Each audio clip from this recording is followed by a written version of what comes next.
रिजवान मलिक हमारे साथ जुड़ चुके हैं फोन लाइन पर। तो आज एक्चुअली में बहुत लकी रहे हैं, हमारे जितने भी व्यूअर्स को हम कांटेक्ट कर रहे हैं हम उनसे बात कर पा रहे हैं। सो रिजवान जी नमस्ते, कहाँ से जुड़े हुए हैं आप?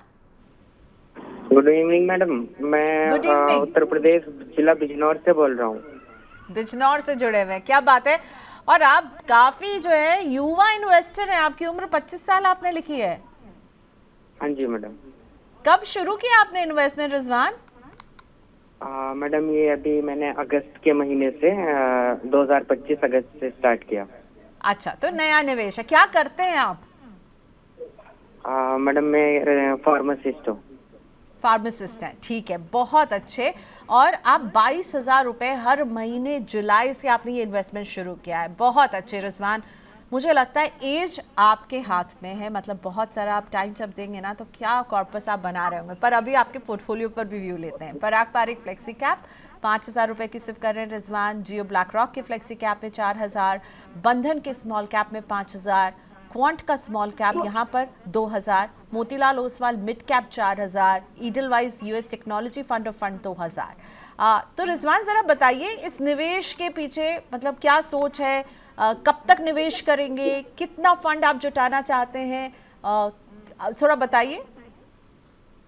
मैडम ये मैं लगभग 25 ईयर का जो टाइम पीरियड रख रखा है मैंने, और 10% का स्टेटअप जो है इसका मैं पर ईयर का करूँगा। क्या बात है, बहुत अच्छे। और मैडम ये 4 करोड़ तक पहुंचना है मुझे 25 साल में। बहुत अच्छे, 4 करोड़ इन 25 ईयर्स, और आप स्टेप अप भी करेंगे। और आपने एक सवाल ये भी पूछा था, आप क्या पराग पारिक को लेकर के थोड़ा सा परेशान है? आपको लग रहा है इसका एयूएम बहुत बड़ा हो गया है, राइट? हाँ जी मैडम, ये जो पराग पारिक फ्लेक्सी कैप फंड है का जो साइज है, इसका जो है मतलब जो फंड साइज है बहुत बड़ा हो गया है। क्या इससे भी मतलब अभी और रिटर्न की उम्मीद की जा सकती है? ठीक है, बिल्कुल रिजवान जी।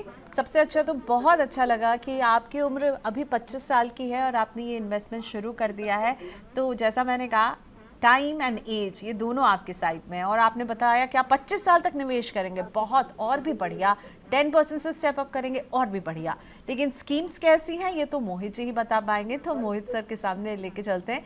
मोहित, कैसी लग रही है आपको रिजवान की ये पूरी प्लानिंग? और ये जो पराग पारिक को लेकर के उनके मन में जो सवाल है उसका भी जरा समाधान दीजिए। बिल्कुल। रिजवान जी, बहुत ही शानदार तरीके से आपने शुरुआत की है एंड काबिल तारीफ है कि आपने किस तरह से अपने पोर्टफोलियो को कंस्ट्रक्ट किया है। एंड आप जिस तरह के क्वेश्चंस भी पूछ रहे हैं, इतनी छोटी सी एज पर आप पराग पारिक के एयूएम को देखकर चिंतित हैं, उसके लिए आपके पास क्वेश्चंस हैं। बहुत ही अच्छा लग रहा है आपसे बात कर कर। एंड पहले आपके पोर्टफोलियो पर आते हैं। देखिए, आपने दो अच्छे फ्लेक्सी कैप फंड चुन रखे हैं, पराग पारिक और जियो। जियो हालांकि नया है but again a great choice. Parag Parikh flexi cap में आपको थोड़ा इंटरनेशनल एलोकेशन डाइवर्सिफिकेशन भी मिल रहा है, तो वो भी बहुत अच्छा है। And it's been a long lasting fund in the industry. I think बहुत सारे निवेशकों की पहली चॉइस, पहली पसंद है वो फंड। एंड कंसिस्टेंटली राजीव ठक्कर ने बहुत अच्छा प्रदर्शन दिया है वहां पर। मैं आता हूं इसकी डिटेल्स पर एक बार फिर से। पहले आपका पूरा पोर्टफोलियो देख लेते हैं, उसके बाद दो स्मॉल कैप फंड्स, बंधन ठीक और है। क्वांट। बंधन is a great choice. Quant small cap का प्रदर्शन हालांकि इतना अच्छा नहीं रहा है पिछले 1 डेढ़ साल से। थोड़ा सा मोमेंटम बेस्ड स्ट्रैटेजी है संदीप टंडन का, बट मुझे लगता है कि ये फंड आप बनाए रखिए, आपके पास बहुत लंबी अवधि है। 25 साल का टाइम आप देख रहे हैं, तो I think small cap portfolio में होना ही चाहिए, और यहाँ पर थोड़ा अग्रेसिव आप बिल्कुल जा सकते हैं। Motilal mid cap again a great choice, continue करिए। एंड मुझे बहुत अच्छा लगा देखकर Edelweiss US tech FOF. It's a JP Morgan US technology fund, जिसका कि fund of fund Edelweiss India में देता है। सुपर फंड, सुपर चॉइस, इसको भी बनाए रखिए अपने पोर्टफोलियो में। राइट। तो ओवरऑल आपका पोर्टफोलियो ग्रेट है। जी हाँ, आपके पास प्योर लार्ज कैप फंड नहीं है, जो कि मैंने शायद प्रियंका के शो में हजारों बार पहले बोला है, और हर क्वेश्चन के आंसर में मैंने बोला है, इतना कि प्रियंका शायद मुझसे परेशान हो गई थी कि मैं लार्ज कैप बोलता रहता हूँ। बट शायद पिछले साल ने कहीं ना कहीं उसको विंडिकेट भी किया है कि लार्ज कैप क्यों जरूरी होता है पोर्टफोलियो में। तो कभी बिल्कुल मौका बिल्कुल। मिले जब आप अपनी हित को बढ़ाएं, तो प्लीज थोड़ा सा लार्ज कैप जरूर शामिल करिएगा, एक प्योर लार्ज कैप फंड अपने पोर्टफोलियो में। उसकी हमेशा जी सर। आवश्यकता रहती है। संबल होता है। अब आते हैं पराग पारिक पर। देखिए 1,30,000 करोड़ 80 लाख करोड़ की इंडस्ट्री में यस एक बड़ा नंबर है, एक सिंगल स्कीम के लिए काफी बड़ा नंबर है। उसको मैनेज करने के लिए एक्स्ट्रा ऑर्डिनरी टैलेंट की जरूरत है, जो मुझे लगता है राजीव ठक्कर जी में है, एंड वो इसे मैनेज भी कर रहे हैं। क्या मैं चिंतित हूँ? आप ही की तरह मैं भी इसे बहुत गौर से ऑब्जर्व कर रहा हूँ, बहुत बारीकी से देख रहा हूँ। पिछले साल एक साल का रिटर्न कुछ 6.86% रहा है, जो कि एवरेज से कम है। काफी सारे फंड्स ने इस फंड को बीट भी किया है। मुझे लगता है उसका सबसे बड़ा कारण था बहुत बड़ा कैश कॉल जो इस पोर्टफोलियो ने लिया। इन्होंने कम से कम 10% तक कैश कॉल लिया था अपने पोर्टफोलियो में, और आज भी बहुत सारा कैश है, करीब करीब 15 से 20 हजार करोड़ के कैश पर बैठे हैं। इतना बड़ा तो दूसरी स्कीम्स का पोर्टफोलियो भी नहीं होता जितना इनके पास में कैश है। देखिए भारतीय बाजारों की खासियत है कि अगर आप समय पे उसे डिप्लॉय नहीं कर पाए तो शायद वो मौका मिलता ही नहीं है, और अगर लेट डिप्लॉय किया तो आपके फंड्स की परफॉर्मेंस को बहुत बीटिंग लगती है। मैं सब चीज से खुश हूं सिवाय इसके कि इन्होंने इतना बड़ा कैश कॉल लिया। जब हम और आप किसी फंड मैनेजर को पैसा देते हैं तो उसे इक्विटी में निवेश करने के लिए पैसा देते हैं। अगर कैश कॉल ही चाहिए था तो हम शायद कैश में अपने पोर्टफोलियो में लिक्विड फंड ले सकते थे। आप टेक्निकली कैश कॉल ले सकते हैं, बट जब आप पूरे साल तक इतने बड़े कैश पर बैठे रहते हैं तो थोड़ा सा सवाल उठता है जहन में, राइट। माय सेंसेस आप इसे थोड़ा सा और ऑब्जर्व करिए, अगले 6 महीने से साल भर अगर वो कैश को स्मार्टली अच्छे लेवल्स पर डिप्लॉय कर देते हैं तो ग्रेट। पर अगर इस साल भी वो नहीं डिप्लॉय कर पाते हैं देन कहीं ना कहीं मुझे लगता है कि साइज का प्रॉब्लम और ओवरऑल डिप्लॉयमेंट का problem will become big for them, and उस समय हमें इस पर कॉल लेना पड़ेगा। बट फिलहाल के लिए I have a hold on the fund, I will give you a hold call. Okay, so अभी तो बिना चिंता के बने रहना चाहिए। और आपने जैसे मोहित को सुना, पिछले पूरे साल इन्होंने लार्ज कैप क्यों बोला, इस साल के आखिर में हम यही बात कर रहे हैं कि लार्ज कैप ने कैसे मिड कैप और स्मॉल कैप को बीट किया है। सो देखिए, इसीलिए डाइवर्सिफिकेशन जो है वो ज़रूरी होता है, और यही चीज़ मिसिंग नज़र आ रही है रिजवान जी, उसको ज़रूर ऐड कर लीजिएगा। और सब बढ़िया चल रहा है, पराग पारिक फ्लेक्सी कैप, बिल्कुल डटे रहिए, बने रहिए इसके साथ। अगला क्वेश्चन पूछने के लिए मेरे साथ अंकित यादव जुड़ रहे हैं। मोहित, ये सवाल मैंने आपसे पहले नहीं भेजा है क्योंकि इन्होंने अभी अभी हमें व्हाट्सएप पर भेजा था अपना सवाल, हमने कॉल लगाया और जुड़ गए हैं अंकित यादव। तो इनसे ही पूछते हैं ये कहाँ से जुड़े हुए हैं। अंकित जी नमस्ते, किस शहर से जुड़े हैं? नमस्ते मैम, मैं प्रयागराज से जुड़ा हूँ। मैं प्रयागराज से, अरे बहुत ही ऐतिहासिक शहर से जुड़े हुए हैं। बहुत बहुत स्वागत है आपका। आप हमारा शो देखते हैं, हमारे यूट्यूब के सब्सक्राइबर हैं ना आप? जी मैम, मैं आपका शो 2022 से ही देख रहा हूँ। ओह क्या बात है, बहुत शुक्रिया।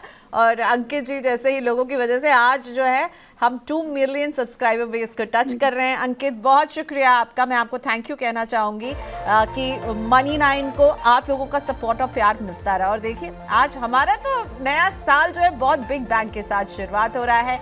2026 जो है वो हमें 2 मिलियन फॉलोअर्स सब्सक्राइबर्स की सलामी दे रहा है, और ये मैं सेलिब्रेट करना चाहूँगी अपने सारे जितने भी सब्सक्राइबर्स हैं जो हमारे शोज़ को देख रहे हैं। Thank you to all of you कि आज हम यहाँ पहुँच पाए इस लैंडमार्क फिगर पर, बहुत बहुत शुक्रिया। ओके, सो अंकित जी का पोर्टफोलियो अब मैं अंकित आप करते क्या हैं? आप प्रयागराज में रहते हैं या फिर कहीं और रहते हैं और अभी छुट्टी में घर गए हैं? दिल्ली में केमिस्ट हूँ मैं। अच्छा, दिल्ली में केमिस्ट है, प्रयागराज आपका घर हुआ। ओके, आपका पोर्टफोलियो सामने आ गया, एक बार पढ़ देती हूँ मैं इसको। पराग पारिक के फ्लेक्सी कैप में आप कर रहे हैं 1400 रुपए की सिप, SBI के कॉन्ट्रा फंड में 1100 की सिप है, HDFC का फ्लेक्सी कैप 1200 की SIP, Kotak emerging equity fund 1000 की सिप यहाँ, निपॉन के मल्टी कैप में 900, ICICI के स्मॉल कैप में 750, टाटा के स्मॉल कैप में 800, ICICI प्रू के लार्ज एंड मिड कैप में 1000, ICICI के सेंसेक्स फंड में आपने 20,000 का लमसम निवेश किया है। ठीक है, कितना पुराना निवेश है, कितने समय तक करने का इरादा है, और इतनी सारी स्कीम्स में किसी में आपने छोटी अमाउंट भी डाली है, तो ज़रा अपनी स्ट्रैटेजी हमें समझाएंगे अंकित प्लीज़। और 1-2 फंड से 2022 से कर रहा हूँ मैं, धीरे धीरे फंड बढ़ाता गया हूँ। 2-3 साल का निवेश है, पोर्टफोलियो वैल्यू 3 लाख रुपए है। ठीक है, और आपने देखा 20 साल तक आप निवेश करने का इरादा रखते हैं ना? जी जी, अच्छा खासा नजर है आपका। आप ऑलरेडी पहले से 2022 के आसपास से आप जो है फंड्स ऐड कर रहे हैं। 28 साल आपकी उम्र है, बहुत शानदार। लेकिन मुझे जो समस्या दिख रही है, मुझे लग रहा है मोहित भी वो कहेंगे कि ये जो आपने ना छोटी छोटी अमाउंट्स जो डाल दिए हैं, आपने 2 स्मॉल कैप लिए हैं, दोनों में स्मॉल अमाउंट आप डाल रहे हैं। फिर मुझे लगता है कि आपने जो है इसमें मल्टी कैप भी है आपके पास, तो वहाँ पर भी आपको स्मॉल कैप का एक्सपोजर मिल रहा होगा, तो अग्रेसिव पोर्टफोलियो है। मोहित, ओवर टू यू, आपको अंकित जी का पोर्टफोलियो कैसा दिख रहा है? लॉन्ग टर्म के लिए इन्होंने ये पोर्टफोलियो बनाया, 20 साल का नजरिया है। जी। सबसे पहले तो अंकित जी, आप प्रयागराज से है, बहुत बहुत नमन आपको। मेरी इस साल की 2025 की सबसे शानदार मेमोरी जो थी, और शायद वो आने वाले मेरे समय के लिए जो सबसे बड़ी मेरी मेमोरी रहेगी, वो रहेगी प्रयागराज में महाकुंभ मैं अटेंड करके आया था। तो उसके लिए मैं बहुत बहुत क्या बोलते हैं, शुक्रगुजार हूँ भगवान का। तो वो मेरी सबसे ब्यूटीफुल मेमोरी है अब तक की। क्या बात है। अब आते हैं आपके पोर्टफोलियो पर। देखिए अंकित जी, ऑनेस्टली आपका पोर्टफोलियो देखकर मुझे थोड़ी सी क्या बोलते हैं, I can't express it, but मुझे अच्छा नहीं लगा। ऑनेस्टली आई थिंक जिस तरह से आपने अमाउंट्स को एलोकेट किया है, वो मेरी नजर ही नहीं टिक पा रही है आपके पोर्टफोलियो पे। कहीं पर 750 दिख रहा है, कहीं पर 800 दिख रहा है, कहीं पर 900 दिख रहा है, 1000, 1100, 1200, 1400। मुझे नहीं समझ में आ रहा कि आपने इतना तोड़ तोड़ के इस तरह के अमाउंट्स के साथ में क्यों अपने पोर्टफोलियो को कंस्ट्रक्ट किया है। बहुत ही क्या बोलते हैं, कंफ्यूजिंग बना देता है इस पोर्टफोलियो को, एलोकेशंस को, अनलेस की कोई स्ट्रेटेजी है इसके बिहाइंड आपका, कोई आप परसेंटेज तरीके से चल रहे हैं या कुछ कहीं न्यूमरोलॉजी यूज कर रहे हैं, मुझे नहीं पता। बट मेरे मायने में आपको सबसे पहली आवश्यकता अगर कुछ है, तो आप प्लीज इसको क्लीन अप करिए। अगर ये 6150 रुपए के आसपास कुछ आता है, या तो आप उसे 7000 पे ले जाइए या 6000 पे लाइए, और 1000 रुपए करके इसको एलोकेट करिए, या फिर 3 फंड्स करिए, उसे 2000 रुपए करिए। लोग निवेश में बहुत ज्यादा जरूरी है क्लैरिटी होना, बहुत ज्यादा बिखराव ना हो पोर्टफोलियो में। आप जितना अच्छा छोटा पोर्टफोलियो बनाकर नीट एंड क्लीन तरीके से उसको चलाएंगे, उतना ही ज्यादा वो आपको आगे जाकर फायदा देगा। तो बहुत ज्यादा बिखराव की आवश्यकता नहीं होती है पोर्टफोलियो में, राइट। फंड की चॉइसेस आपकी अच्छी है, उसमें शायद कोई खराबी नहीं है, बट इतनी छोटी रकम है कि वो आपको कोई बहुत ग्रेट मूवमेंट नहीं दे पाएगा। इससे अच्छा है कि आप एक अच्छा लार्ज कैप फंड रखें, एक अच्छा मल्टी कैप फंड लीजिए। आप लार्ज कैप की जगह चाहे तो पराग पारिक फ्लेक्सी कैप को चला सकते हैं, वो आपके पोर्टफोलियो में है, तो उसे आप मजबूत करिए। आप 1400 से बढ़ाकर उसकी सिप को 2000 करिए। दूसरा फ्लेक्सी कैप एचडीएफसी है, जो कि अच्छा फंड है। आप 1200 को या तो 1000 करिए या 2000 पे लेके जाइए। मिड कैप में आपके पास में कोटक इमर्जिंग इक्विटी फंड है, और शायद कोई एक और मिड कैप भी था, मुझे याद नहीं आ रहा। तो बट एक मिड कैप को लीजिए, कोटक इमर्जिंग ही था शायद, उसको आप 1000 पे लेके जाइए। एंड आईसीआईसीआई स्मॉल कैप को 1000 पे लेके जाइए, बस। आपको इससे ज्यादा आवश्यकता नहीं है। आप अगर चाहें तो आपके पास में अगर कोई दूसरे फंड में आपको ज्यादा भरोसा है तो उसको भी बढ़ा सकते हैं, बट आई थिंक ये 4 या 5 फंड, इनमें 1000 रुपए की एसआईपी कर कर आप कंटिन्यू करिए, तो आप अच्छा करेंगे। 20 साल के हिसाब से अगर मैं देखूं, आपकी फिलहाल कुछ 6150 रुपए के आसपास की एसआईपी चल रही है, वो बढ़कर करीब 56 लाख के आसपास की पोर्टफोलियो बनाएगी 20 साल में। बट आपको आवश्यकता है कि आप इस पे स्टेप अप करते रहें, रेगुलरली इसको बढ़ाते रहें, और ज्यादा फंड ना फैलाएं। आप फंड्स को कम रखिए, बट अमाउंट को बढ़ाइए, वो ज्यादा बेनिफिट करेगा। So my best wishes for 26 and years ahead. अभी आपकी उम्र काफी छोटी है, बहुत समय है आपके पास में, तो आप डेफिनेटली अपने पोर्टफोलियो को अच्छा और मजबूत बना पाएंगे। ओके, सो अंकित जी, थोड़ा सा मॉडिफिकेशन की ज़रूरत है। स्कीम्स ज़्यादा नहीं हो लेकिन अमाउंट ज़्यादा हो, कंसोलिडेशन की ज़रूरत है, और किस तरह से कंसोलिडेट करें, मोहित ने कुछ आइडियाज़ आपके साथ शेयर किए हैं, उन्हें फॉलो करने की कोशिश कीजिएगा।